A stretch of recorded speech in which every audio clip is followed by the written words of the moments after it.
नमस्कार, news night में आप सभी का स्वागत है। मैं हूं आपके साथ आरेंद्र।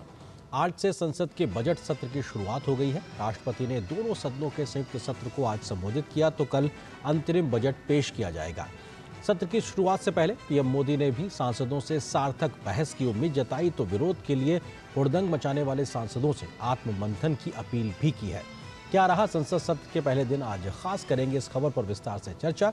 दिखाएंगे खबर ज्ञानवापी के मामले में क्या आई आज एक बड़ी खबर, होगी बात झारखंड के सीएम पर ईडी के कसते शिकंजे की भी। दिखाएंगे खबर मौसम के देश भर में क्या है मिजाज।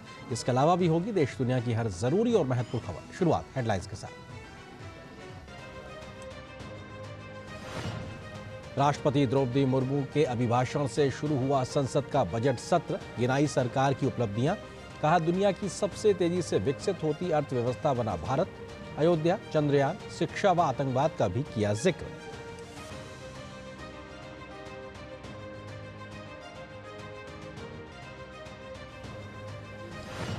प्रधानमंत्री मोदी का विपक्ष पर गहरा तंज, कहा हुड़दंग करने वालों को देश नहीं रखता है याद।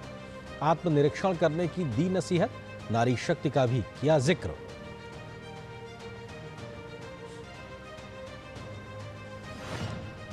कल लगातार छठा बजट पेश करेंगी वित्त मंत्री निर्मला सीतारमण। अंतरिम बजट में सरकार का आर्थिक रफ्तार पर होगा जोर। आम आदमी समेत विभिन्न क्षेत्रों के लोगों को वित्त मंत्री के पिटारे से काफी उम्मीदें। पीएम मोदी ने कहा देश को आर्थिक दिशा दिखाने वाला होगा अंतरिम बजट। ज्ञानवापी मामले में वाराणसी कोर्ट का बड़ा फैसला, हिंदू पक्ष को मिला व्यास जी तहखाने में पूजा का अधिकार। अदालत ने जिला प्रशासन को दिए 7 दिन में पूजा की व्यवस्था करने के आदेश। झारखंड के मुख्यमंत्री हेमंत सोरेन पर कसा ईडी का शिकंजा। मनी लॉन्ड्रिंग मामले में पूछताछ जारी। भाजपा ने जेएमएम में आंतरिक कलह का किया दावा। निशिकांत दुबे ने कहा सोरेन की पत्नी कल्पना सोरेन को लेकर पार्टी में है भारी मतभेद।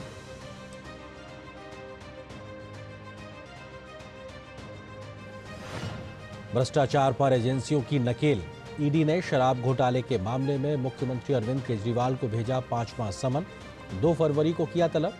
पिछले समनों की कर चुके हैं केजरीवाल अनदेखी। लालू के आवास पर ईडी ने की जांच। बीजेपी ने कैग के रिपोर्ट का हवाला देते हुए ममता सरकार पर बड़े घोटाले का लगाया आरोप। कहा ममता बनर्जी सरकारी धन को समझती हैं खुद की संपत्ति। ममता बनर्जी के दिमाग पर हावी है जंगल राज।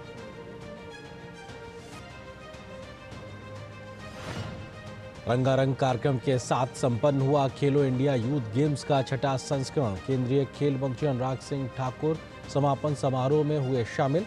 कहा इसका मकसद सिर्फ पदक नहीं बल्कि युवाओं में जीत का जज्बा पैदा करना।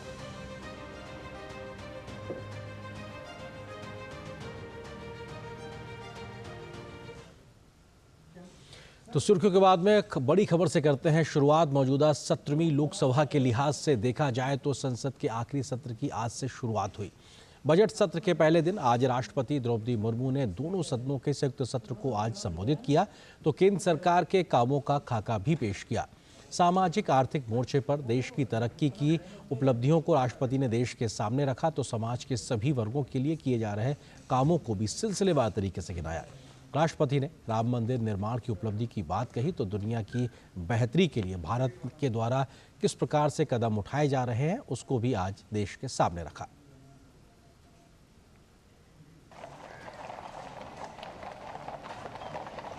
17वीं लोकसभा का आखिरी संसद सत्र यानी अंतरिम बजट सत्र की शुरुआत राष्ट्रपति द्रौपदी मुर्मू के अभिभाषण से हुई। राष्ट्रपति द्रौपदी मुर्मू राष्ट्रपति भवन से नई संसद भवन तक ऐतिहासिक बग्घी से पहुंची। राष्ट्रपति द्वारा बजट सत्र के लिए इस ऐतिहासिक बग्घी का उपयोग एक लंबे अरसे के बाद किया गया है। राष्ट्रपति मुर्मू ने बजट सत्र 2024 के लिए संसद के दोनों सदनों के संयुक्त बैठक को संबोधित करते हुए कहा कि 17वीं लोकसभा में कई ऐतिहासिक विधेयकों को संसद से पारित कर कानून बनाया गया जिनका समाज में अभूतपूर्व प्रभाव पड़ा है। बीते दशक में मेरी सरकार ने सुशासन और पारदर्शिता को हर व्यवस्था का मुख्य आधार बनाया है। इसी का परिणाम है कि हम बड़ी आर्थिक सुधारों के साक्षी बने हैं।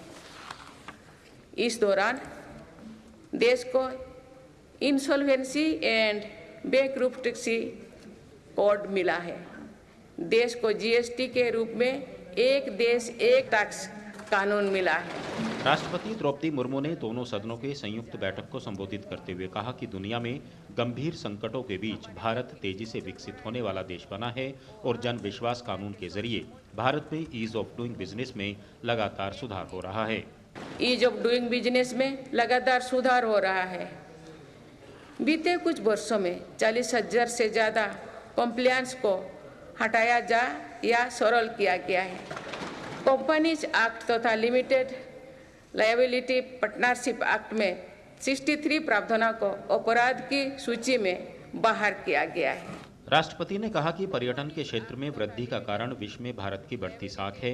अंडमान और लक्षद्वीप में पर्यटकों की संख्या में अभूतपूर्व वृद्धि हुई है और अयोध्या धाम में प्राण प्रतिष्ठा के 5 दिनों में ही 13 लाख श्रद्धालुओं ने दर्शन कर लिए हैं। पर्यटन के क्षेत्र में जो वृद्धि हो रही है, इसका कारण भारत की बढ़ती साख है। निकोबार और लक्षद्वीप को लेकर उत्साह चरम पर है। मेरी सरकार ने देश भर में तीर्थ और ऐतिहासिक स्थलों के विकास पर बल दिया है। बीते एक वर्ष में 8.5 करोड़ लोग काशी गए हैं। 5 करोड़ से अधिक लोगों ने महाकाल के दर्शन किए हैं। 19 लाख से अधिक लोगों ने केदार धाम की यात्रा की है। अयोध्या धाम में ही प्राण प्रतिष्ठा के बाद 5 दिनों में ही 13 लाख श्रद्धालु दर्शन कर चुके हैं। राष्ट्रपति द्रौपदी मुर्मू ने कहा कि कृषि को लाभकारी बनाने के लिए भारत सरकार काफी प्रयास कर रही है। सरकार का प्रयास है कि खेती में लागत कम और लाभ ज्यादा हो। 10 करोड़ छोटे किसानों को भी देश की कृषि नीति और योजना में प्रमुखता दी गई है। मेरी सरकार आज खेती को अधिक लाभकारी बनाने पर बल दे रही है। हमारा ये प्रयास है कि खेती में लागत कम हो और लाभ अधिक हो। मेरी सरकार ने पहली बार 10 करोड़ से अधिक छोटे किसानों को भी देश की कृषि नीति और योजना में प्रमुखता दी है। पीएम किसान सम्मान निधि के तहत अब तक 2,80,000 करोड़ रुपया किसानों को मिल चुके हैं। राष्ट्रपति द्रौपदी मुर्मू ने संयुक्त बैठक को संबोधित करते हुए कहा कि बीते दिनों इंफ्रास्ट्रक्चर में जमकर निवेश हुआ है और आज भारत में ऐसा इंफ्रास्ट्रक्चर बन रहा है जिसका सपना सभी भारतीय देखते थे। अनुज यादव, शैलेंद्र मिश्रा के साथ Rishi Kumar, DD news, Delhi.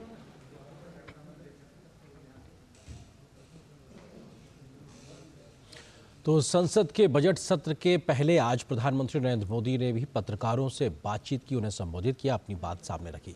PM Modi ने उम्मीद जताई कि सांसद सार्थक रूप से बजट सत्र में सहभागिता करेंगे और जनता के हित के मुद्दे उठाएंगे। पीएम मोदी ने बीते कई सत्र में हुड़दंग मचाने वाले सांसदों पर भी कटाक्ष किया और नारी शक्ति के बढ़ते कदम को भी देश के सामने रखा। बजट सत्र की शुरुआत से पहले बुधवार पीएम मोदी ने संसद भवन परिसर में मीडिया को संबोधित किया। प्रधानमंत्री ने अपना संबोधन नए साल की राम राम के साथ शुरू किया। आप सभी को 2024 के वर्ष का राम राम। प्रधानमंत्री ने अपने संबोधन में कहा कि इस संसद भवन में जो पहला सत्र हुआ था, उसके आखिर में इस संसद ने एक बहुत ही गरिमापूर्ण फैसला किया था। वो था नारी शक्ति वंदन अधिनियम को पारित करना। प्रधानमंत्री ने कहा कि बजट सत्र का आरंभ हो रहा है, तब राष्ट्रपति द्रौपदी मुर्मू का मार्गदर्शन और निर्मला सीतारमण द्वारा अंतरिम बजट एक प्रकार से नारी शक्ति के साक्षात्कार का पर्व है। बजट सत्र का आरंभ हो रहा है, तब राष्ट्रपति द्रौपदी मुर्मू जी का मार्गदर्शन और कल निर्मला सीतारमण जी के द्वारा इंटरिम बजट एक प्रकार से ये नारी शक्ति के साक्षात्कार का पर्व है। पीएम मोदी ने संसद की कार्यवाही में आदतन बाधा डालने वाले सांसदों पर निशाना साधा। प्रधानमंत्री ने विपक्ष की ओर इशारा करते हुए कहा कि हुड़दंग करने का स्वभाव जिनका बन चुका है, जो लोकतांत्रिक मूल्यों का चीर हरण करते हैं, ऐसे सभी सांसदों को आत्मनिरीक्षण करना चाहिए। पीएम मोदी ने कहा कि जिन्होंने सिर्फ नकारात्मकता, हुड़दंग, शरारतपूर्ण व्यवहार किया, उनके लिए ये बजट सत्र पश्चाताप का एक अवसर भी है। गत 10 वर्ष में जिसको जो रास्ता सूझा उस प्रकार से संसद में सबने अपना अपना कार्य किया। लेकिन मैं इतना जरूर कहूंगा कि जिनको आदतन हुड़दंग करने का स्वभाव बन गया है, जो आदतन लोकतांत्रिक मूल्यों का चीरहरण करते हैं, ऐसे सभी माननीय सांसद आज जब आखिरी सत्र में मिल रहे हैं तब जरूर आत्मनिरीक्षण करेंगे कि 10 साल में उन्होंने जो किया। अपने संसदीय क्षेत्र में भी 100 लोगों को पूछ ले, किसी को याद नहीं होगा, किसी को नाम भी पता नहीं होगा जिन्होंने इतना हुड़दंग हो हल्ला किया होगा। लेकिन विरोध का स्वर तीखा क्यों ना हो, आलोचना तीखी से तीखी क्यों ना हो, लेकिन जिसने सदन में उत्तम विचारों से सदन को लाभान्वित किया होगा, उनको बहुत बड़ा वर्ग आज भी याद करता होगा। पीएम मोदी ने कहा कि देश नित्य प्रगति की नई नई ऊंचाइयों को पार करते हुए आगे बढ़ रहा है और सर्वस्पर्शी सर्वांगीण विकास हो रहा है। पीएम ने उम्मीद जताई कि ये यात्रा जनता जनार्दन के आशीर्वाद से निरंतर बनी रहेगी।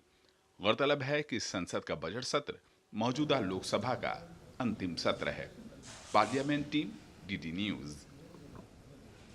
तो किस प्रकार से बजट सत्र का आज पहला दिन खास रहा, इस विषय पे हम चर्चा अभी आगे करेंगे, लेकिन उससे पहले एक छोटे से ब्रेक के लिए रुकते हैं। बहुत जल्द हाजिर होते हैं।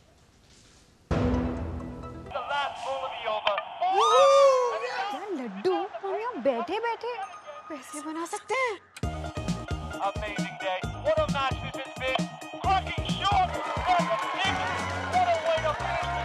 गाइस, मैं तुम्हारे बिजनेस आइडिया का बड़ा फैन।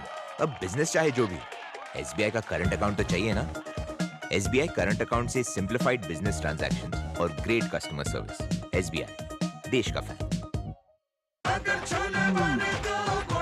गोल्डी छोले मसाले, जहाँ जाए रिश्ते बनाए, जहाँ जाए रिश्ते बनाए, गोल्डी मसाले। पेमेंट फेल, लेकिन पैसे तो कट गए। गई मेरी मेहनत की कमाई। हो जाएगी भरपाई, चिंता मत कर मेरे भाई। अगर डिजिटल ट्रांजैक्शन फेल हो जाए और अकाउंट से पैसे कट जाएं, तो बैंक समय से पैसे लौटा देगा, वरना कॉम्पनसेशन का है प्रावधान। नहीं तो आरबीआई के ओम्बुड्समैन को शिकायत करें आप। या बिल, मेरी फीस। आरबीआई कहता है, जानकार बनिए, सतर्क रहिए। लाइफ में फाइनेंशियल आजादी के लिए एनपीएस जरूरी है। रिटायरमेंट में फाइनेंशियल आजादी रहे जारी, एनपीएस से आज ही करें तैयारी। एनपीएस जरूरी है। और ब्रेक के बाद न्यूज नाइट पे आप सभी का एक बार फिर से स्वागत है। ब्रेक पे जाने से पहले हमने आपको खबर दिखाई कि संसद के बजट सत्र का आज पहला दिन था और किस प्रकार से राष्ट्रपति के अभिभाषण रहा। संसद के संयुक्त सत्र को संबोधित किया उन्होंने और प्रधानमंत्री ने भी सत्र से पहले एक तरीके से विपक्षी हुड़दंगी सांसदों को नसीहत दी। इसी पे हम करेंगे चर्चा। इसी से जुड़ा है हमारा विशेष भी बजट सत्र। राष्ट्रपति ने गिनाई सरकार की उपलब्धियां, तो प्रधानमंत्री ने दी हुड़दंगी सांसदों को नसीहत। तो अपने आप में इस विषय पे बात करने के लिए हमारे साथ में खास मेहमानों का पैनल जुड़ गया है। जयराम विप्लव जी हैं, प्रवक्ता हैं भारतीय जनता पार्टी के, हमारे साथ जुड़ गए हैं। इसके अलावा डॉली शर्मा जी हैं, प्रवक्ता कांग्रेस पार्टी के, हमारे साथ मौजूद हैं। वरिष्ठ पत्रकार रामकृपाल सिंह जी हमारे साथ जुड़ गए। आप तीनों का बहुत बहुत स्वागत है हमारे साथ जुड़ने के लिए। डॉली जी, शुरुआत आपसे ही, क्योंकि प्रधानमंत्री आज कहते हैं कि भाई हुड़दंग मचाने से जनता याद नहीं रखती, सार्थक बहस कीजिए, सरकार को घेरिए, तब आपको जनता याद रखेगी। किस तरीके से कांग्रेस पार्टी देखती है इस बात को? देखिए, 45 साल में जब सबसे ज्यादा बेरोजगारी होती है, उस पर सवाल हम कर नहीं सकते। आज किसानों ने 2 साल तक प्रदर्शन किया, 750 किसानों की शहादत हो गई और उसके बाद संसद में आके कहा कि हमें तो नहीं पता कितने किसान मरे, क्यों मरे। एमएसपी का वादा किया, लेकिन आज तक किसानों को एमएसपी नहीं दिया। लगातार युवा पूरे देश में प्रदर्शन करते हैं। महिलाओं की आबरू किस तरीके से लूटी जा रही है। भाजपा के बीएचयू का भी लेटेस्ट एग्जाम्पल है आपके सामने, उससे पहले बृजभूषण शरण सिंह, और ये फहरिस्त लंबी है। लेकिन इनसे सवाल नहीं किया जा सकता क्योंकि संसद में ये हथनी पर तो बात करेंगे और 40 साल पुराने किस्सों पर बात करेंगे, लेकिन आज के देश के हालात पर ये बात नहीं करेंगे। और अगर सवाल पूछा जाएगा तो ये कहेंगे हुड़दंग और संसद से निलंबित कर देंगे उन लोगों को जो गलत इनके बयानबाजी पर और इनसे आज देश के लोगों के बारे में सवाल कर ले। तो ये ठीक है, आपको सवाल करने का मौका नहीं मिल रहा। जयराम विप्लव जी, कांग्रेस सीधा आरोप लगा रही है आप सवाल करने नहीं देते, जवाब आपके पास होते नहीं और आप उसके बाद में नसीहत देते हैं। सीधे तौर पे सवाल है बीजेपी के ऊपर, किस तरह से देखते हैं आप? देखिए, हम लोग डीडी न्यूज पर बैठे हैं और 2004 से 2014 तक प्रत्यक्ष रूप से यूपीए का कांग्रेस का शासन था। डीडी न्यूज में कोई बहस का शो नहीं होता था जहां विपक्ष भी अपनी बात रख पाए। आज हम विपक्ष की बात सुनकर उसका उत्तर देने के लिए यहाँ बैठे हुए हैं। इससे बड़ा उदाहरण मैं और क्या बताऊं। अब बात कर लेते हैं मुद्दों की। आज महामहिम राष्ट्रपति महोदया ने स्पष्ट तौर पर बता दिया कि देश की सरकार युवा, गरीब, किसान और महिलाओं के विकास, साथ साथ भारत की सांस्कृतिक विरासत को आगे बढ़ाने का, उसको सम्मान देने का काम बखूबी निभा रही है। और ये आज हमारे सरकार की योजनाओं से, उसके कार्यों से, नीतियों से जनता के घर घर तक हम अपनी पहुंच बना चुके हैं। आज कांग्रेस पार्टी मीडिया में आकर के तो बयानबाजी करती है, मीडिया में वो बहस में हिस्सा लेती है, लेकिन संसद के भीतर जो बहस होती है उसमें उनकी कोई रुचि नहीं होती है। वो बहुप्रतीक्षित मांग करते हैं, हंगामा करते हैं, और जब प्रधानमंत्री सदन में जवाब दे रहे होते हैं, पूरा विपक्ष खासकर कांग्रेस पार्टी सदन के बाहर वॉकआउट कर जाता है। ऐसा कितने अवसर पर हुआ, कब कब हुआ, ये सारी जानकारी मीडिया के माध्यम से और कांग्रेस पार्टी को भी ये सब याद है। जी। तो इस प्रकार ये भ्रम फैलाने की कोशिश ना करें सरकार। डॉली जी, मैं आता हूं आपके पास। डॉली जी, मैं आता हूं आपके पास। सकारात्मक कम से कम यहाँ व्यवधान पैदा ना करें। ये सदन में यही आपका चरित्र है जो आप यहाँ करने का प्रयास करते हैं। अपनी बात रख के हमारी बात सुने और जनता को समझने दें। ठीक है विप्लव जी, मैं आता हूं आपके पास में। रामगोपाल जी, एक पत्रकार के नाते आपने 4-5 दशक इस प्रकार की पूरी राजनीति को बहुत करीब से देखा है। आप अपने अनुभव से किस तरह से देखते हैं कि मौजूदा समय में पूरी जो संसदीय व्यवस्था प्रणाली कहां पे आके खड़ी हो गई है, जहां पे हमको कामकाज कम, हुड़दंग ज्यादा दिखाई पड़ता है? आपको लगता है कि दुनिया के सबसे बड़े लोकतंत्र की ये तस्वीर बेहतर नहीं हो, शायद इसीलिए प्रधानमंत्री को ये कहना पड़ा सार्थक बहस कीजिए, कटीले आप तमाम प्रकार के वाण चलाइए, लेकिन कम से कम सार्थकता तो रखिए? निश्चित रूप से आज प्रधानमंत्री जी ने देखिए जो बातें कही हैं, उन्होंने सत्ता पक्ष या विपक्ष का किसी का नाम नहीं लिया। उन्होंने कहा है कि जो सांसद, जाहिर सी बात है कि इसका एक अनुमान लगाया जाएगा कि ये विपक्ष के लिए है, क्योंकि ज्यादातर सत्ता पक्ष के लोगों ने तो ऐसा किया नहीं होगा, लेकिन अगर सत्ता पक्ष के भी कुछ सांसद है तो उनके लिए भी है। प्रधानमंत्री ने कहा कि संसद जो है वो अपने तर्क, अपने तथ्य रखने के लिए है, और उन्होंने इस पर दुख व्यक्त किया कि जो कुछ पिछले दिनों में हुआ है वाकई वो दुखद है। प्रधानमंत्री जी बार बार ये कह रहे हैं कि आप अपनी बात रखिए, वो असहमत के अधिकार का सम्मान कर रहे हैं कि आप सरकार की खूब आलोचना कीजिए, लेकिन संसद के कुछ नियम कानून हैं, लोकतांत्रिक मर्यादाओं को ध्यान में रखते हुए आप जितनी चाहे सरकार पर आरोप लगाएं, सरकार की आलोचना करें, लेकिन संसद को चलने देना चाहिए। जो असंसदीय वो चीजें संसद के भीतर होती है उस पर उन्होंने दुख व्यक्त किया है जी। और मैं समझता हूं कि इस पर तो किसी को भी कोई आपत्ति नहीं होनी चाहिए। कोई भी सांसद ये नहीं चाहेगा कि संसद में जहां वो जिस जनता ने उसको अपने क्षेत्र की आवाज उठाने के लिए भेजा है वो संसद की कार्रवाई भंग करे, ऐसा तो जनता भी नहीं करना चाहेगी।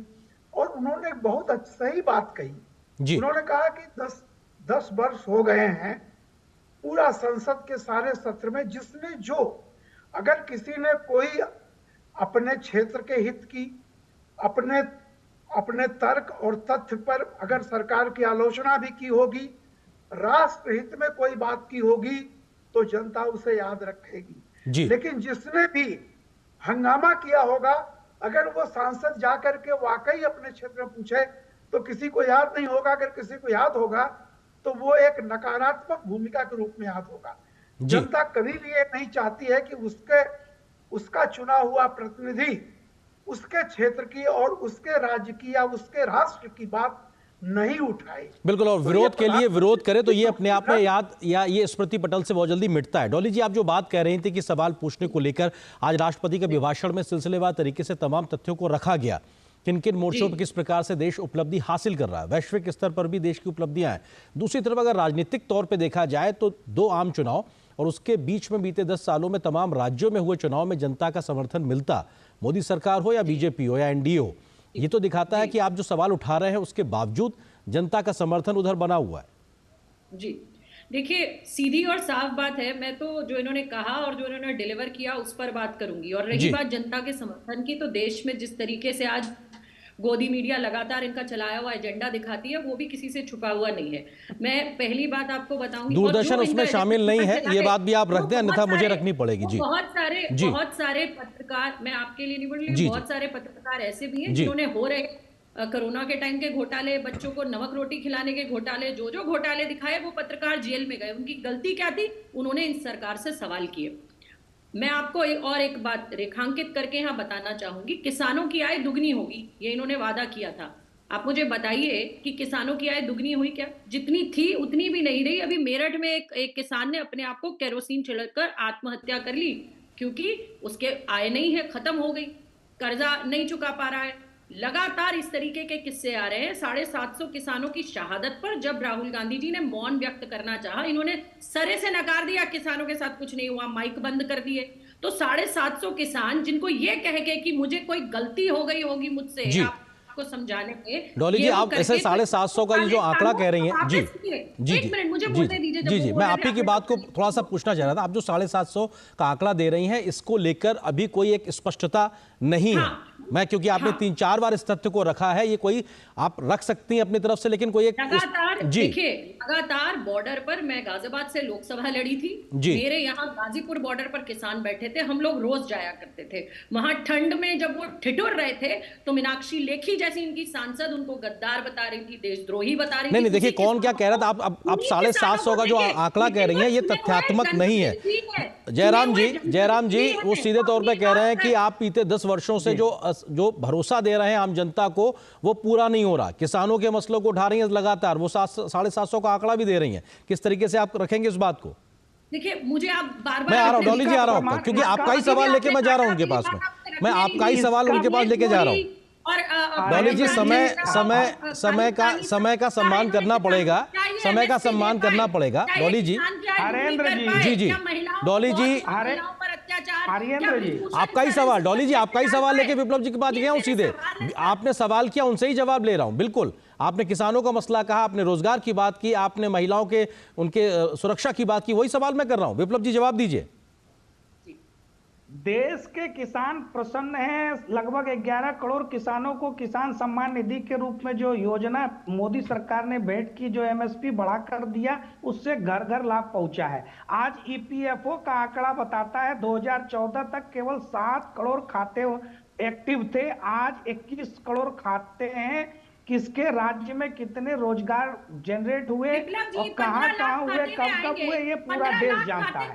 आज मोदी जी की प्राथमिकता में युवा, गरीब, किसान और महिलाएं हैं और वही रहेंगी। राहुल गांधी कभी पीडीए का बाजा बजाएंगे, कभी दलित का बाजा बजाएंगे, कभी ओबीसी की बात करेंगे। भारत में जातिवाद को फैलाने का काम करेंगे, लड़ाने का काम करेंगे, मजहब को लड़ाएंगे, धर्म को बीच में लाएंगे, कभी भी न्याय नहीं करेंगे। ये अन्याय करने वाली पार्टी रही है कांग्रेस पार्टी। और अंत में एक बात जरूर कहूंगा, मोदी जी ने जो प्रश्न उठाए हैं, जो बातें कही है, राहुल गांधी जी भी सफाई दे दें, राहुल गांधी की प्रवक्ता जरूर बता दें कि 10 वर्षों में राहुल गांधी जी ने अपनी राजनीतिक स्टंटबाजी के अलावा अपने क्षेत्र के लिए कब कब क्या क्या प्रश्न काल में या शून्य काल में विषय उठाए, इस पर जरा एक शब्द बोलकर बताएं। राहुल गांधी की उत्पादकता संसद के भीतर क्या है, एक दिन आएंगे, स्टंटबाजी करेंगे, चले जाएंगे, हंगामा करेंगे। जब जवाब देने के लिए प्रधानमंत्री आएंगे, गृह मंत्री आएंगे, वो भाग खड़े होंगे, क्योंकि उनके पीछे 70 वर्षों का जो बैगेज है ना कांग्रेस परिवार का, नेहरू परिवार का, उसका अभी तक कोई समाधान नहीं है राहुल गांधी के पास। जी रामकृपाल जी, क्योंकि राष्ट्रपति के अभिभाषण में तमाम तथ्य निकल के आए, 25 करोड़ लोग ऐसे जो कि गरीबी की रेखा से बाहर आए, 10 करोड़ लोगों को पक्का घर मिला, या देश की अर्थव्यवस्था कैसे 10वें नंबर से 5वें नंबर तक पहुंची है, या तमाम प्रकार का सामाजिक आर्थिक लेखा जोखा रखा, और दुनिया के लिए एक मित्र भारत देश कैसे आगे बढ़ा, इन सब का भी जिक्र किया। आपको लगता है कि ये सब बेमानी हो जाती है तमाम तथ्य जो कि आज इतने बड़े फोरम पे राष्ट्रपति रखती हैं, क्योंकि राजनीतिक विरोध के तहत कह दिया जाता है कि साहब कुछ नहीं हुआ? देखिए, राष्ट्रपति जी ने जो भी कहा है वो सही है या गलत, इसका फैसला जनता अभी कर देगी। 2 महीने की बात है। डोली शर्मा जी जो बातें यहाँ कह रही हैं, मैं नहीं कह रहा हूं कि वो यही बात संसद में कहने के लिए ही प्रधानमंत्री कह रहे थे कि जो कुछ भी कहना है आपको, मान लिया कि आपके सारे आरोप जो भी हैं सही गलत, मैं उस पर नहीं जा रहा, लेकिन यही बात संसद में होनी चाहिए। और हमेशा होता यही है कि विपक्ष अपनी बात कहता है, सत्ता पक्ष अपने तर्क देता है। राष्ट्रपति जी का आज का जो अभिभाषण था वो मोदी जी के 10 साल के कार्यक्रम का, उनकी जो भी सरकार के हिसाब से जो उपलब्धियां हैं उसका लेखा जोखा था। अगर उसमें से कुछ भी गलत है तो यह आखिरी सेशन है। अब इसके बाद आप लोग जनता के बीच जाएंगे, और अगर किसान का भला नहीं हुआ है तो किसान फैसला करेगा कि कौन सही है कौन गलत है। लेकिन जो मोदी जी का था कि आने वाले समय में अब जो नई सरकार आएगी, नई संसद शुरू होगी, कम से कम उसमें जो भी आपको कहना हो, विपक्ष में चाहे जो बैठा हो, सत्ता में चाहे जो बैठा हो, लोकतंत्र का जो मंदिर है वो लोकसभा है, संसद है। लोकसभा, राज्यसभा, संसद के अंदर बहस होनी चाहिए। आप सड़क पर भी बात कर सकते हैं, वहां भी कर सकते हैं, लेकिन जनता को सुनाने के लिए जो ऑफिशियल रिकॉर्ड होता है, क्योंकि संसद में जब आप जाएंगे तो आप जो चीज रखेंगे उसके तथ्य देने पड़ेंगे। आपको ऐसे कोई हवा में बात आप नहीं कर सकते हैं। दिक्कत क्या होती है कि बाहर चैनल पर बैठ करके या सड़क पर आप कुछ भी कह लीजिए, लेकिन संसद में अगर आप जाएंगे तो आपको प्रमाण के साथ कहना बिल्कुल तथ्यात्मक बात रखनी होगी, तथ्यात्मक आरोप लगाने हो या फिर सार्थक सुझाव देने हो या सरकार को घेरना हो। वो एक स्तर संसद की बहस का रहा है, उसको कहीं ना कहीं कमतर होते हुए बीते कई सत्र में देखा है। फिलहाल वक्त इतनी ही अनुमति दे रहा। आप तीनों मेहमानों को बहुत शुक्रिया हमारे साथ जुड़ने के लिए, इस विषय पर विस्तार से बात करने के लिए आप तीनों को बहुत बहुत शुक्रिया। यहाँ पर एक छोटे से ब्रेक के लिए रुकते हैं, बहुत जल्द हाजिर होंगे, कुछ और महत्वपूर्ण खबरों से आपको रूबरू कराएंगे। यारो, शादी तो मैं प्रीति से ही करूंगा। कॉलेज टॉप करके अच्छी सी नौकरी लूंगा, झट से प्रीति को प्रपोज कर दूंगा और फैमिली हॉलिडे स्पेन में। वाह यार, मैं तेरी प्लानिंग का बड़ा फैन। तू आज ही SBI में अपना सेविंग्स अकाउंट ओपन कर ले और अपने स्पेन हॉलिडे की सेविंग शुरू कर दे। SBI सेविंग्स अकाउंट के साथ पाइए सेफ, सिक्योर, कन्वीनियंट बैंकिंग और ग्रेट कस्टमर सर्विस। SBI, देश का फैन। अरे भाई, तुम्हें तो बहुत खांसी आ रही है। चलो, पास में ही आयुष्मान आरोग्य मंदिर है, दिखा दूं। जांच और उपचार दोनों मुफ्त हो जाएगा। और अगर कुछ बड़ा निकल गया तो आयुष्मान कार्ड है ना, 5 लाख तक मुफ्त उपचार कहीं भी कभी भी। मोदी जी की गारंटी है ये। तेरे पापा मेरे सामने ही बनवाए थे कार्ड। और बताऊं, मोदी जी ने प्रधानमंत्री भारतीय जन औषधि केंद्र खुलवाकर महंगी दवाइयों से मुक्ति दिला दी है हम सबको। यहाँ दवाइयाँ सस्ती और अच्छी मिलती हैं। ये तो जानता हूँ, पापा भी वहीं से दवाई लेते हैं। देखा, सबको उत्तम स्वास्थ्य सेवा सुविधा देने की मोदी जी की गारंटी। करोड़ों लोग लाभ ले रहे हैं, आओ हम भी लें। मोदी की गारंटी यानी हर गारंटी पूरा होने की गारंटी। महंगे इलाज की छुट्टी, मोदी की गारंटी। लाइफ में फाइनेंशियल आजादी के लिए NPS जरूरी है। रिटायरमेंट में फाइनेंशियल आजादी रहे जारी, NPS से आज ही करें तैयारी। NPS जरूरी है।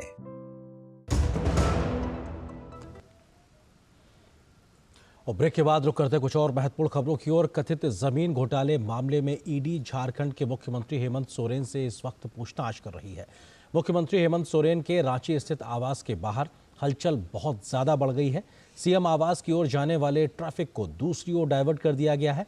वहीं हेमंत सोरेन से पिछले करीब 6 घंटे से पूछताछ ईडी कर रही है।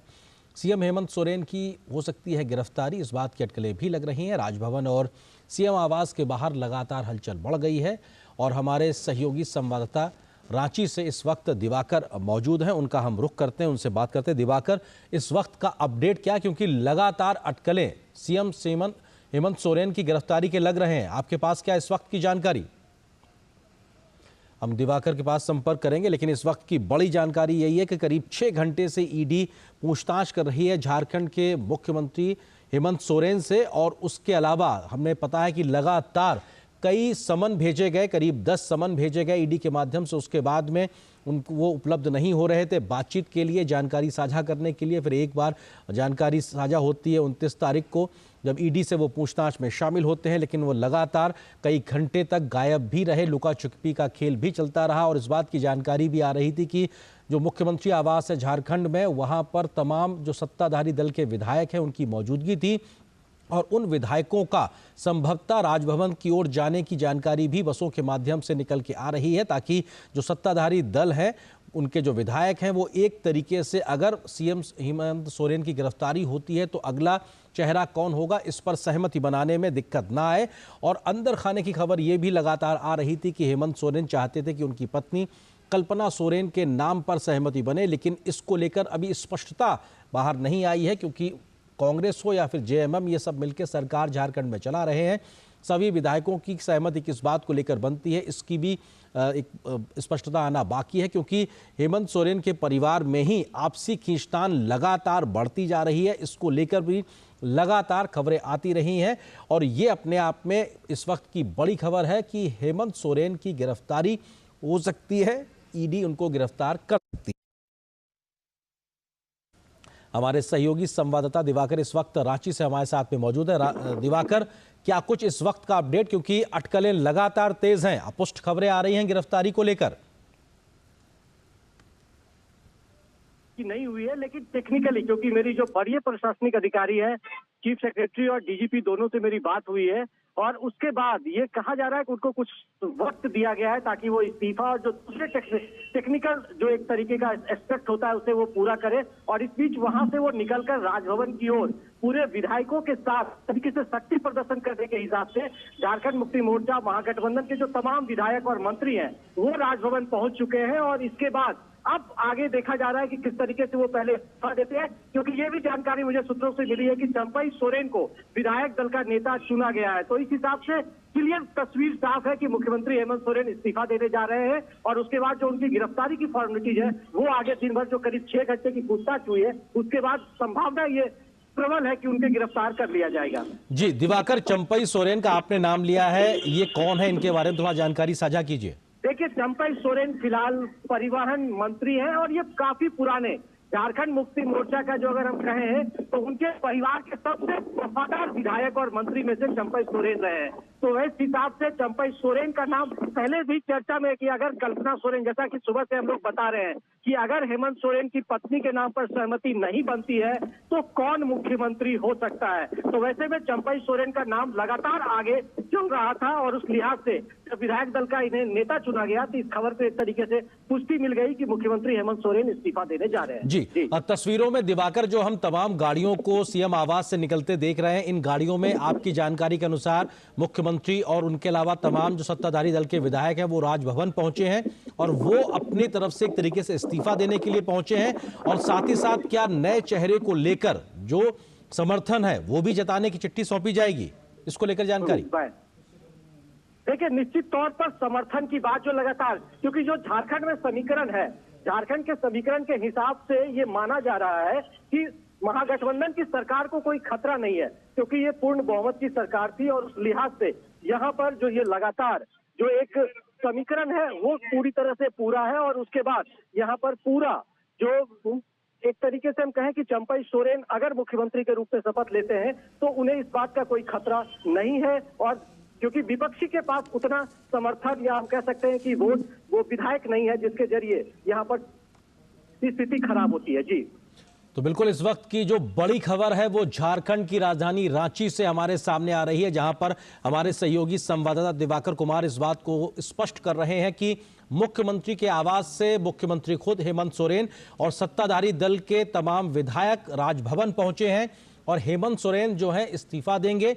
नई सरकार चंपई सोरेन के नाम पर हो सकती है, इस बात की भी लगभग स्पष्टता दिखाई पड़ रही है। तो वो एक नए सरकार नए चेहरे के साथ में होगी, उस बात का भी चिट्ठी सौंपी जा सकती है राज्यपाल को। लेकिन ये घटनाक्रम चल रहा है और बीते करीब 6 घंटे से हेमंत सोरेन से ईडी पूछताछ कर रही थी और उसके बाद में संभावित गिरफ्तारी से पहले कुछ टेक्निकलिटीज जो है उसको पूरा करने का समय भी मुख्यमंत्री को दिया गया। ये हमारे सहयोगी दिवाकर लगातार बता रहे हैं। दिवाकर, अगर देखा जाए तो जो पहले खबरें लगातार आ रही थी तो हेमंत सोरेन के माध्यम से कि कल्पना सोरेन जो कि उनकी पत्नी है उनको मुख्यमंत्री का चेहरा बनाया जाए, इस पर लगातार दबाव बनाने की बात। और कल जो तस्वीरें आई थी सत्ताधारी दल के विधायकों की बैठक पे, उसमें उनकी मौजूदगी भी इस बात का सीधा संकेत थी। क्या वो दबाव काम नहीं किया या क्यों सहमति नहीं बन पाई, इसको लेकर कोई और खबर? देखिए अरेंद्र, लगातार हम लोग ये कह रहे थे कि झारखंड मुक्ति मोर्चा में जो उनके भाई है हेमंत सोरेन के, वसंत सोरेन, और उनके बड़े भाई की जो पत्नी है सीता सोरेन, ये लगातार इस बात का विरोध कर रही थी, क्योंकि सीता सोरेन का साफ तौर पर कहना था कि अगर कोई अगला सीएम बनेगा इस झारखंड मुक्ति मोर्चा की सरकार में तो सीता सोरेन बनेगी। तो लगातार ये दबाव की राजनीति, और जब पिछले 2 दिनों से बैठकों का सिलसिला यहाँ पर चल रहा था तो वो उस बैठक में नहीं पहुंची थी, ना ही वसंत सोरेन पहुंचे थे। तो इस हिसाब से ये तस्वीर क्लियर साफ थी कि वो सरकार इसका विरोध कर रहे हैं। लेकिन जिस तरीके से महागठबंधन की जो दूसरी पार्टियां हैं, चाहे वो आप कहें कि कांग्रेस है, आरजेडी है, इन तमाम लोगों ने एक तरीके से मुख्यमंत्री को यह विश्वास दिलाया था कि आप जो भी फैसला लेंगे हम आपके साथ होंगे। लेकिन स्थिति जो थी वो संशय की स्थिति बरकरार थी और पूरी तरीके से मैं इस वक्त राजभवन में हूं और अभी जो जानकारी मिल रही है कि मुख्यमंत्री हेमंत सोरेन ने इस्तीफा दे दिया है, तो ये आप ब्रेकिंग न्यूज के तौर पर चला सकते हैं और ये खबर की पुष्टि पूरी तरीके से हो गई है। बिल्कुल दिवाकर, आप हमारे सहयोगी हमारी बड़ी खबर दे रहे हैं कि इस्तीफा सौंप दिया है और मुख्यमंत्री हेमंत सोरेन ने। दिवाकर, आप बने रहिए हमारे साथ। इस वक्त की बड़ी खबर यही कि मुख्यमंत्री हेमंत सोरेन ने राज्यपाल को इस्तीफा सौंप दिया, लेकिन रिएक्शंस भी आना शुरू हो गए हैं। बन्ना गुप्ता ने क्या कुछ कहा ये आपको सुनाते हैं। विधायक दल के नेता के रूप में चंपाई सोरेन को हम लोगों ने चुन लिया है। महामहिम राज्यपाल महोदय से निवेदन करने आए हैं कि उनको ओथ कराएं। तो ये अपने आप में इस वक्त की बड़ी खबर। चंपई सोरेन के नाम को लेकर जो कयास लग रहे थे वो स्पष्ट हो गए हैं, क्योंकि सत्ताधारी दल की ओर से झारखंड के मंत्री के तौर से सीधे तौर पे बन्ना गुप्ता इस बात को रखते हुए कि चंपई सोरेन के नाम पर सहमति बन गई है और राज्यपाल से कहेंगे कि वो उनको शपथ दिलाएं, यानी कि हेमंत सोरेन अपने पद से इस्तीफा देंगे, नए मुख्यमंत्री के तौर पर चंपई सोरेन शपथ लेंगे। इस बात को लेकर राज्यपाल से मिलकर कहा जाएगा और निश्चित तौर से लिखा पढ़त में जो तमाम समर्थन की चिट्ठी है वो भी समर्थन के तौर पर दी जाएगी। तो वही जो काम है इस वक्त करने के लिए मुख्यमंत्री हेमंत सोरेन खुद अपना इस्तीफा दे चुके हैं। हमारे सहयोगी दिवाकर ने इस बात को स्पष्ट किया है। उसके बाद में नए मुख्यमंत्री के तौर पर चंपई सोरेन के नाम पर समर्थन की चिट्ठी जो महागठबंधन के सहयोगी दल हैं, जिसमें जेएमएम भी है, जिसमें कांग्रेस भी है, जिसमें आरजेडी भी है, वो सब समर्थन सौंपेंगे, चिट्ठी सौंपेंगे अपने विधायकों के समर्थन की। उसके बाद में राज्यपाल इस पर फैसला लेंगे किस प्रकार से अपने आप में एक बड़ा फैसला होगा। हमारे सहयोगी दिवाकर लगातार बने हुए। दिवाकर, बन्ना गुप्ता ने स्पष्ट तौर पे कह दिया, जिस बात का जिक्र आप कर रहे थे, चंपई सोरेन का नाम उन्होंने ले लिया है और कहा है कि राज्यपाल से निवेदन करेंगे कि वो उनको शपथ दिलाएं। दिवाकर, विधायक और जो झारखंड मुक्ति मोर्चा का पूरा कुंबा है राजभवन से मिलकर बाहर निकल चुके हैं और इस बात के पूरे तफ्तीश और सभी राजभवन के गेट पर अभी फिलहाल मौजूद है। तमाम जो नेता है, तमाम विधायक हैं, वो सारे लोग यहाँ पर मौजूद हैं और इस बात की पुष्टि एक तरीके से हो भी गई है। बिल्कुल दिवाकर, जो आप बात कह रहे हैं स्पष्टता हो गई है। हेमंत सोरेन ने इस्तीफा दे दिया है, चंपई सोरेन के नाम पर सहमति बन गई है। कल्पना सोरेन सबसे ज्यादा आगे रेस में चल रही थी। कल की बैठक में जो विधायकों की बैठक थी उसमें भी उनकी मौजूदगी ने इस कयास को और ज्यादा बल दिया था कि उनकी के नाम पर सहमति बनेगी और किस प्रकार से सरकार का नए चेहरे के तौर पे वो मौजूद होंगी। लेकिन स्थिति बदली है क्योंकि परिवार में ही आपसी सहमति नहीं थी। जो सत्ताधारी सहयोगी दल है उनके बीच भी सहमति नहीं बनी और शायद हेमंत सोरेन का जो दबाव था अपनी पत्नी को मुख्यमंत्री के चेहरे के तौर पर लाने पर, वो उस पर बात नहीं बनी। इसलिए चंपई सोरेन के नाम पर सहमति बनी है, जिसके लिए अब राज्यपाल से ये निवेदन किया गया है, समर्थन की संभवतः चिट्ठियां सौंपी गई हैं कि अब नए मुख्यमंत्री के तौर पर उनके नाम पर सहमति बन गई है तो उनकी शपथ ग्रहण कराई जाए। इस वक्त की बड़ी खबर यही कि हेमंत सोरेन ने इस्तीफा दे दिया है मुख्यमंत्री झारखंड, और ईडी ने जिस प्रकार से उनसे लगातार करीब 6 घंटे तक पूछताछ की है, उनकी गिरफ्तारी लगभग तय मानी जा रही। इस बात के कयास सीधे तौर पे चल रहे हैं और एक बड़ा हलचल, बड़े घटनाक्रम लगातार इस वक्त रांची से देखने को मिल रहा है क्योंकि सुरक्षा बढ़ा दी गई है। हमने देखा था किस प्रकार से मुख्यमंत्री के आवास के आसपास एक धारा 144 लागू करने की बात हुई थी ताकि किसी प्रकार की अशांति की स्थिति ना होने पाए, और ट्रैफिक को भी डाइवर्ट किया गया था जो मुख्यमंत्री आवास की ओर जाता था। उसके बाद से अब वहां पे घटनाक्रम तेज गति से बदल रहा है। तमाम विधायक सत्ताधारी दल के जो है वो पहुंचे हैं राज्यपाल के पास में। उन्होंने वहां पे नए मुख्यमंत्री के तौर पे चंपई सोरेन के नाम पर सहमति बनाई है। इसके अलावा मौजूदा मुख्यमंत्री ने अब इस्तीफा दे दिया है। अब राज्यपाल तय करेंगे आगे का कदम कि अब आखिर वो किस प्रकार से आगे स्थिति को का फैसला लेंगे। उसके बाद में वो कब नए मुख्यमंत्री के तौर पर शपथ दिलाने का समय देते हैं, फिर वो सत्ता पक्ष के माध्यम से क्या शक्ति परीक्षण होगा, ये तमाम प्रकार के जो प्रावधान है, संवैधानिक प्रावधान है, और उसके तहत राज्यपाल अब फैसला लेंगे। लेकिन राजनीतिक तौर पर देखा जाए तो इस वक्त की बड़ी खबर झारखंड से आ रही है, जहां पे जमीन घोटाले के मामले में घिरे हेमंत सोरेन वो अपने आप में गिरफ्तारी की तलवार उन पर लटकी हुई है। कुछ और लगातार रिएक्शंस आ रहे हैं, ये आपको सुनवाते हैं। हमारे मुख्यमंत्री आदरणीय हेमंत सोरेन जी को जिस तरह से लगातार एक किया जा रहा था, आज उन्होंने तय किया है कि वो इस्तीफा दे रहे हैं और हमने अपना लीडर आदरणीय चंपई सोरेन जी को चुन लिया है और उसका दावा हम लोग प्रस्तुत करेंगे। सारे विधायक हमारे साथ हैं। विधायकों को अंदर पहले जाने दिया गया, फिर बाहर किया गया। अब ये देखते हैं कि राज्यपाल महोदय अगर बुलाएंगे तो हम लोग सारे विधायकों के साथ पैरेड कर पाएंगे। तो राज्यपाल महोदय बुलाएंगे तो हम अपने सारे विधायकों के साथ में परेड कराएंगे। ये सत्ताधारी दल जेएमएम, कांग्रेस, आरजेडी के साथ में सरकार जो चल रही थी, उनके माध्यम से लगातार इस बात को कहा जा रहा है कि राज्यपाल अगर कहेंगे तो हम विधायकों की परेड भी कराएंगे।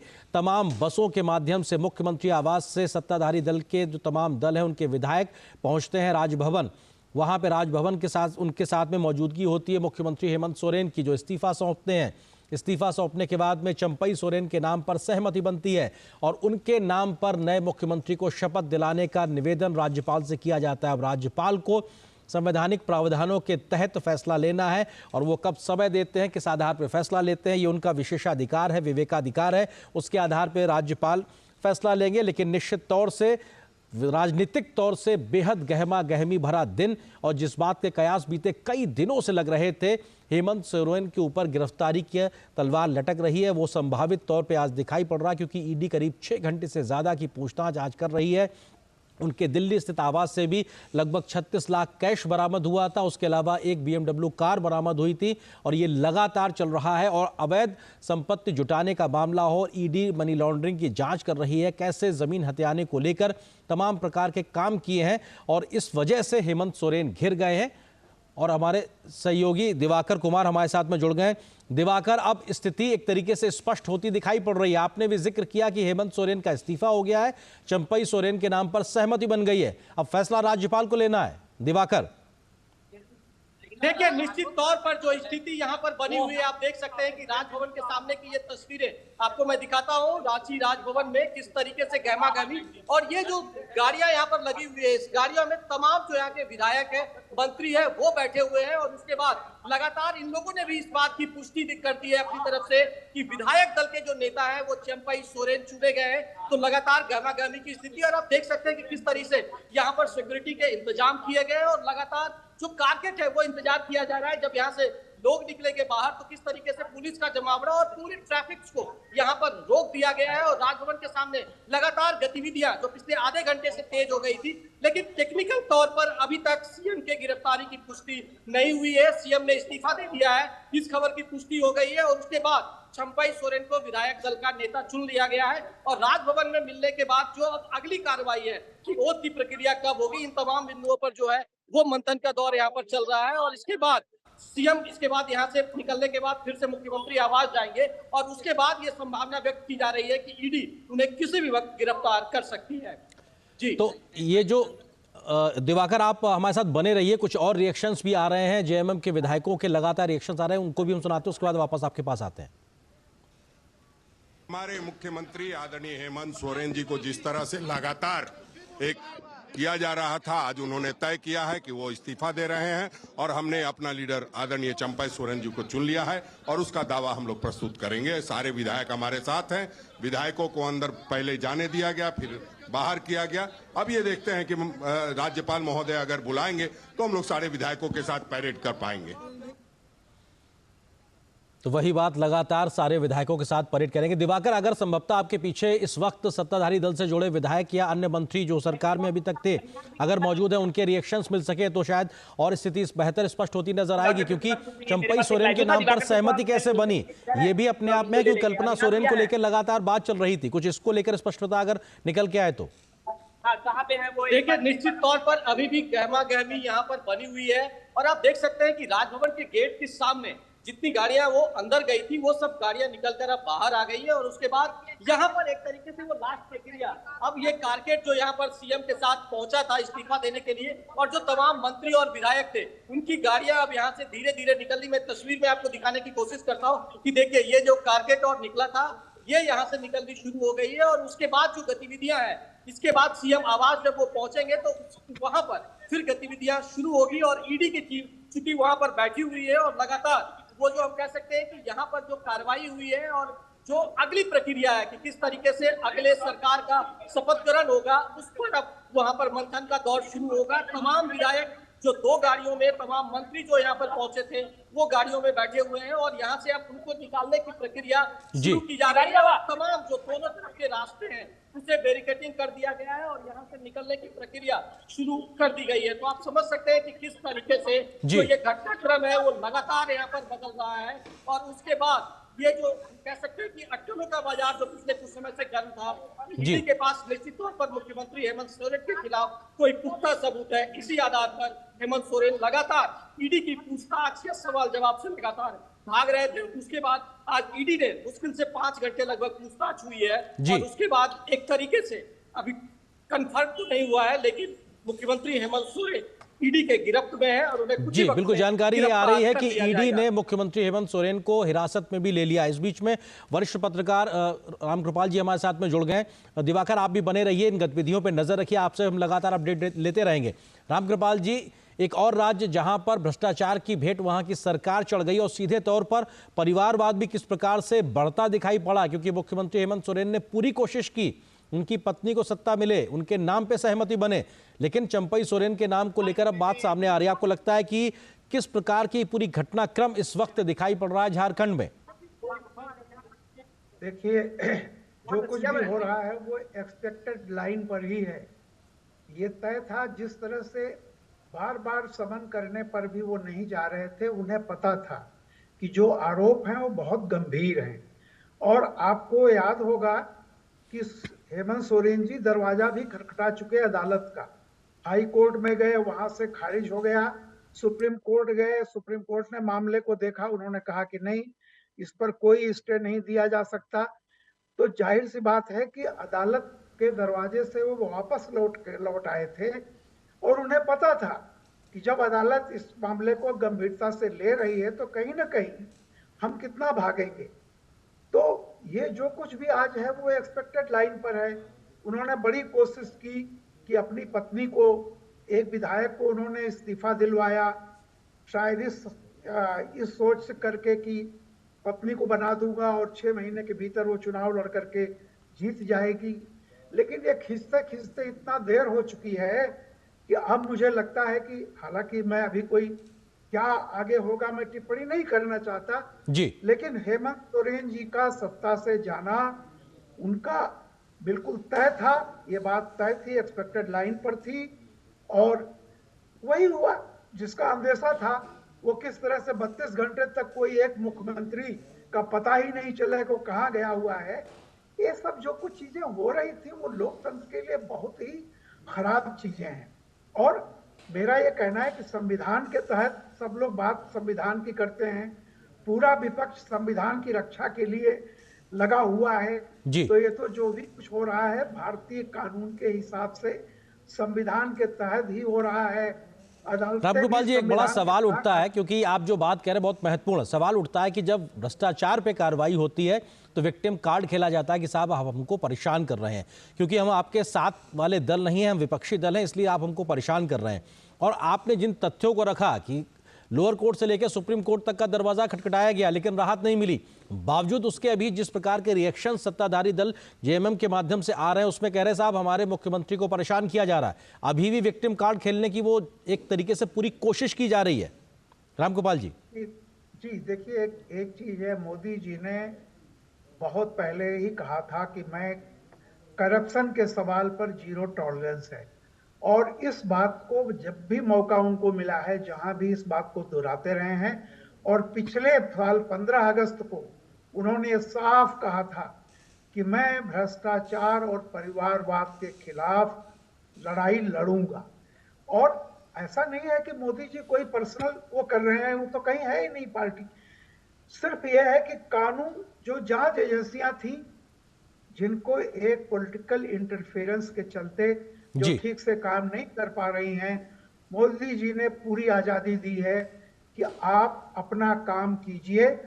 और ऐसा माहौल देश में बना है कि जनमत जो है वो करप्शन के खिलाफ है जी। आप करप्शन का अगर आरोप है और आप सोचे कि विक्टिम कार्ड खेल करके आपको कोई फायदा मिल जाएगा जी, वो दिन अब चले गए हैं जी। अगर ये बात होती तो 2 बार मोदी प्रधानमंत्री इस देश के नहीं बनते। बिल्कुल, जीरो टॉलरेंस भ्रष्टाचार के ऊपर लगातार इस बात को कहते हैं। इसके साथ साथ परिवारवाद पे भी अपने आप में गंभीर सवाल है। दिवाकर हमारे सहयोगी लगातार जुड़े हुए हैं राजभवन के बाहर से। दिवाकर, इस वक्त का अपडेट क्या है, क्योंकि कुछ और रिएक्शंस क्या अभी निकल के आए हैं जेएमएम, कांग्रेस या आरजेडी के विधायकों की ओर से? सरकार है उसको कोई खतरा नहीं है। इस तरीके से हेमंत सोरेन ने सभी जो उनके सहयोगी हैं, चाहे वो कांग्रेस हो चाहे आरजेडी हो, तमाम लोगों ने उनमें एक तरीके से विश्वास जताया है और चंपई सोरेन के नाम पर मोहर जेएमएम के विधायक दल के रूप में उन्हें चुना गया है। और इस बीच जो अब राजभवन की जो गतिविधियां हैं वो अब एक तरीके से कह सकते हैं कि आखिरी पड़ाव पर यहाँ पहुंच चुका है। जो तमाम विधायक और जो तमाम जेएमएम के नेता यहाँ पर पहुंचे थे, सभी को यहाँ से राजभवन से बाहर निकाल दिया गया है। कुछ लोग यहाँ गेट पर रुके हुए हैं, लेकिन फिलहाल हेमंत सोरेन को निकलने का इंतजार किया जा रहा है। वो जब यहाँ से निकल कर जाएंगे तो ये जो आखिरी उनकी गिरफ्तारी की प्रक्रिया है वो सीएम आवास में, क्योंकि ईडी की टीम वहां पर बैठी हुई है, तो ये कहा जा रहा है कि वो जो गिरफ्तारी की एक फॉर्मेलिटी है वो आधे से 1 घंटे में पूरी हो जाएगी। जी दिवाकर, जब राजभवन की ओर जाते हैं, अब से कुछ देर पहले जब आपकी भी मौजूदगी रही होगी, हेमंत सोरेन गाड़ी के अंदर से बैठ के मुस्कुराते हुए और थम्स अप का निशान दिखाते हुए जाते नजर आते हैं। इस सब स्थितियों के बावजूद भी उनके ऊपर जो एक गंभीर आरोप लग रहे हैं उसके बावजूद भी इस प्रकार से एक तरीके से जो बॉडी लैंग्वेज है वो अपने आप को आगे रखना, ये भी कहीं दिखाता है कि साहब आप कुछ भी करिए, बावजूद उसके हमें कोई फर्क नहीं पड़ता। देखिए, बॉडी लैंग्वेज जो एक तरीके से है वो लगातार कल के बाद ये दिखाने की कोशिश की जा रही थी कि हम कॉन्फिडेंट है, हमारे परिवार में, हमारी पार्टी में किसी तरह का कोई विरोध नहीं है। हमारा जो एक तरीके से परिवारवाद की जो हमारी पार्टी है उसमें चाहे वो बसंत सोरेन, दिवाकर आपको रोकेंगे, कुछ और रिएक्शंस आ रहे हैं, एक बार जरा उनको सुन लेते फिर आता हूं आपके पास में। वो लगातार उनके मन में बनी हुई थी, तो ये संशय की स्थिति थी।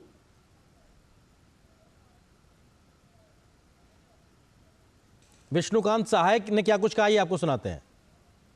करके अगर चाहते हैं कि हम आए, क्या रुख होता है वो देख लीजिए। तो राजभवन ने परेड कराने से इनकार कर दिया विधायकों का, आगे क्या करेंगे आप लोग? अब लेट्स वेट, हम लोग तो इंतजार करेंगे कि क्या होता है। हेमंत जी के अभी आने के बाद वो क्या रिएक्ट करता है गवर्नर, उसके आधार पे हम लोग अपना रूपरेखा सुबह सुबह फिर आएंगे। 24 घंटा आने का हुआ तो हम लोग यहीं दरवाजे पे बैठ जाएंगे। अभी तो सारे विधायक यहाँ से जा चुके हैं इसलिए कि ठीक है, लेट कोई समय अगर देने की बात है तो उसी वक्त आएंगे। लेकिन हेमंत सोरेन को लेकर स्थिति क्या है, गिरफ्तारी हुई या नहीं हुई है, इस बाबत आप लोगों को कोई जानकारी नहीं है? कोई जानकारी नहीं है, क्योंकि चीफ मिनिस्टर गए हैं अंदर, कोई गिरफ्तारी नहीं हुई। चंपई सोरेन ये लोग भी अंदर में ही है। तो ये लगातार रिएक्शंस भी दिवाकर आ रहे हैं और उम्मीद अब ये की जा रही है कि जब मुख्यमंत्री हेमंत सोरेन जो कि इस्तीफा दे चुके हैं, जब वो बाहर आएंगे तो ईडी संभावित तौर पर, क्योंकि उनको हिरासत में ले चुकी है, उनकी गिरफ्तारी होगी। क्या कुछ और रिएक्शंस आपको मिल पा रहे हैं वहां पे दिवाकर? देखिए, निश्चित तौर पर यहाँ पर जो गहमा गहमी की स्थिति है, लगातार आपको एक बार हम फिर दिखाने की कोशिश करते हैं कि किस तरीके से यहाँ गहमा गहमी की स्थिति अभी भी बनी हुई है और लगातार ये इंतजार किया जा रहा है कि किस वक्त बाहर निकलेंगे हेमंत सोरेन। तो ये तस्वीरों के जरिए आप देख सकते हैं कि किस तरीके से सिक्योरिटी का यहाँ पुख्ता इंतजाम किया गया है और जो तमाम विधायक और मंत्री जिनको राजभवन से बाहर निकाल दिया गया था वहां से, वो तमाम लोग बाहर निकल चुके हैं और उसके बाद यहाँ से उनको फिर से वापस भेज दिया गया राजभवन से। एक तरीके से वो यहाँ से निकलने के बाद यहाँ से फिर वो जा रहे हैं और मुख्यमंत्री आवास के पास जिस तरीके से सुबह तमाम विधायक और मंत्री वहां मौजूद थे, वो एक बार फिर वहां पहुंचने लगे हैं। लेकिन इंतजार अभी अब यहाँ पर मुख्यमंत्री हेमंत सोरेन का हो रहा है कि वो कब बाहर निकलेंगे और उसके बाद जो एक तरीके से इस्तीफे देने की जो प्रक्रिया थी वो पूरी हो गई है और उसके बाद जब वो मुख्यमंत्री आवास पहुंचेंगे जहाँ ईडी उनका इंतजार कर रही है और जो सवाल और जवाब का सिलसिला जो मुश्किल से 5 से 6 घंटे तक चला है, उसके बाद अब गिरफ्तारी दिवाकर जी वहां पर पूरी की जाएगी। तो संशय के बादल थे और जो लगातार कहा जा रहा था कि जी दिवाकर, क्या जेएमएम ये इस बात की भी मांग राज्यपाल से रख रही है कि चंपई सोरेन की शपथ ग्रहण आज ही कराई जाए? इसको लेकर कोई जानकारी? दिवाकर अगर आप मुझे सुन पा रहे हैं तो क्या जेएमएम इस बात की भी मांग राज्यपाल से कर रही है कि चंपई सोरेन की शपथ ग्रहण समारोह आज ही कराया जाए? इसको लेकर कोई जानकारी, क्योंकि इस प्रकार की बातें निकल के आ रही हैं रांची से। देखिए, ये भी बात की जानकारी मिल रही है कि जल्दबाजी में हो सकता है कि कल नई सरकार का ओथ भी हो सकता है। हालांकि राजभवन सूत्रों ने अभी इसको कंफर्म नहीं किया है, लेकिन ये संभावना व्यक्त की जा रही है कि किसी भी वक्त कल का जो समय है वो कुछ ही वक्तों में कंफर्म हो जाएगा। हमारे राजभवन के सूत्र थोड़ी देर में बताएंगे, क्योंकि अभी अंदर जो गतिविधियां हैं वो लगातार चल रही है।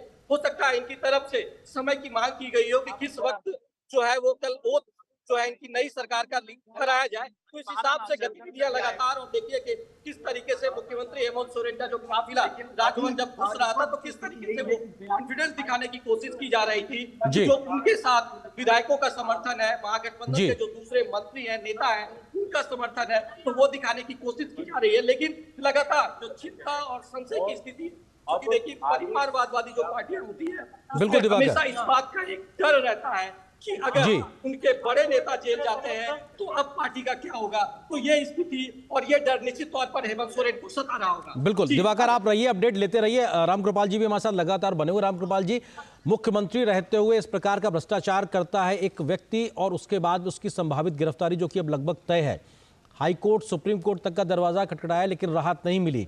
ऐसे दल और ऐसे सरकार के साथ में कांग्रेस और आरजेडी का गठबंधन बना रहना आगे भी, क्योंकि समर्थन की बात वो लगातार कर रहे हैं, आपको लगता है कि नैतिकता के आधार पर तमाम प्रकार की जो चीजें सार्वजनिक जीवन में होती हैं उसमें भी बहुत ज्यादा किस प्रकार की स्थिति दिखाई पड़ रही है, वो भी सवालों के घेरे में है?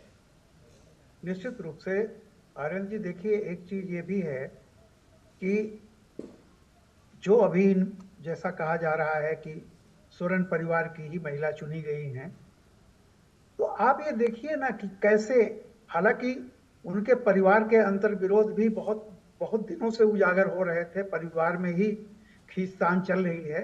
और ऐसे हालत में जब देखिए, एक होता है कि बात सही है कि वो विजयी मुद्रा में जा रहे हैं, सारी चीजें अदालत भी ये मानती है, हमारे यहाँ न्यायशास्त्र का सिद्धांत है कि जब तक कोई अदालत से दोषी न करार दिया जाए तब तक सब इनोसेंट होते हैं, हम भी मानते हैं इस बात को।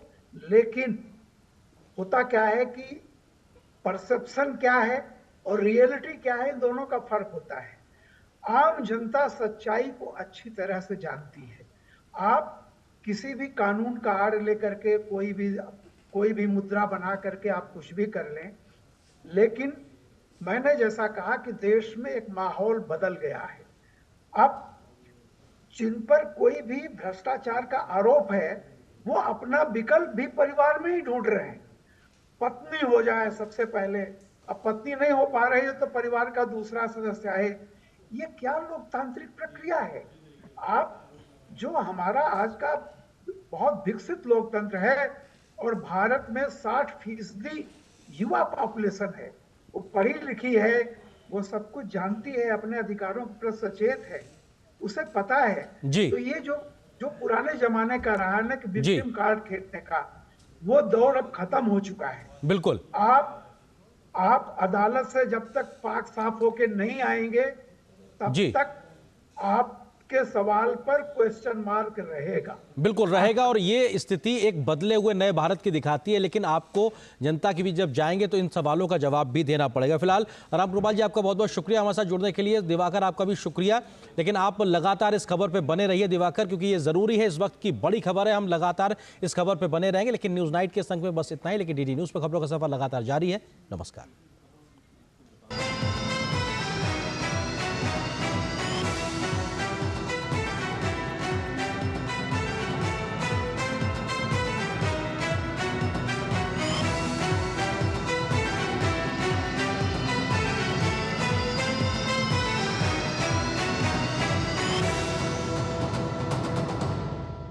न्यूज नाइट के प्रायोजक थे